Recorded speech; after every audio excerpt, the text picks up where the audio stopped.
Okay, so ready to jump into something that I bet everyone listening has in their wallet right now. Oh, yeah. Let's do it. We're talking credit cards and debit cards. Two little pieces of plastic, but man, they can be confusing. Totally. Like, we use them all the time, but do we really get how they work and what they mean for our finances? And a lot of people don't. Right? And honestly, not understanding the difference can really trip people up. Big time. So we're going to go deeper than just like the surface level stuff. Yeah. We're going to talk about how they really work and how to use them like a pro so you can be in control of your money. All right. Love it. So let's start with the basics. What even is a credit card? What even is a debit card? Okay. So a debit card, think of it like digital cash. Mm-hmm. You're spending money that you already have right there in your bank account. Okay.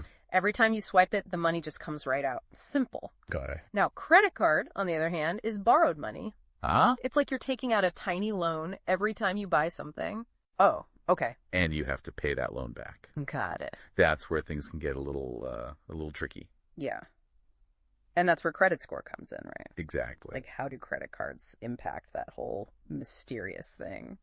So credit cards are actually a really good way to build up a good credit score, Okay. which you need for all sorts of things. Like if you want to buy a house or even just rent an apartment. Mm-hmm. When you use your credit card responsibly, pay your bills on time, don't spend more than you can afford. Yeah. It shows lenders you're good with money. Makes sense. So, like, every time you make a payment on time, you're kind of earning points.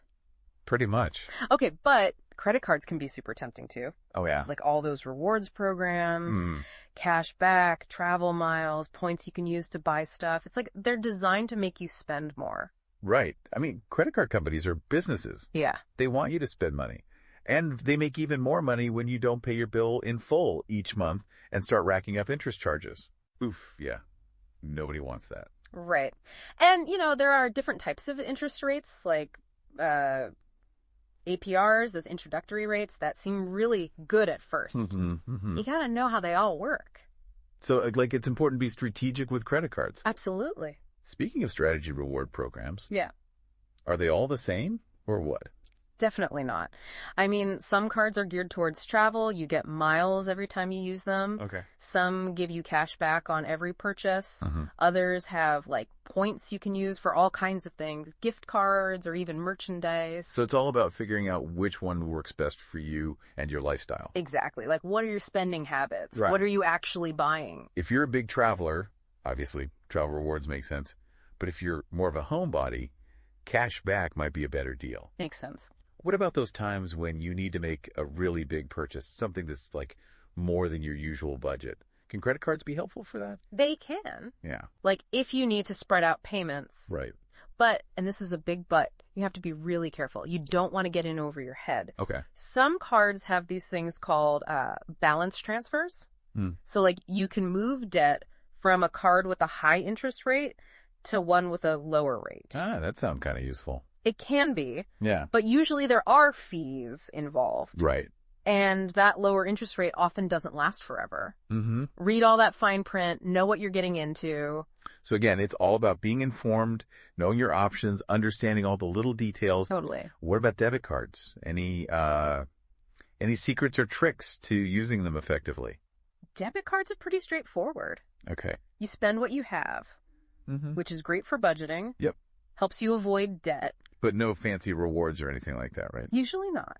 Oh. But hey, you're not adding to your debt every time you swipe. True. It's all about finding that balance, like you said, between what works for you and your goals. Exactly. And no matter which card you're using, the most important thing is to be responsible. Yeah. Make a budget, track your spending, and pay your bills on time. Golden rules. That's how you stay on top of your finances. All right. Quick recap. Credit cards can help you build credit and earn rewards, but you got to be careful with debt and interest. Right. Debit cards are all about spending what you have. Mm-hmm. No debt, but no fancy perks either. Exactly. So think about it. What kind of card fits you? Yeah. Do you like those rewards and the credit building? Or do you want that security of a debit card? We've given you all the info. Time to put it into action. Remember, neither card is inherently better or worse. It really depends on your individual needs. What works for you and your financial goals? Exactly. That's the key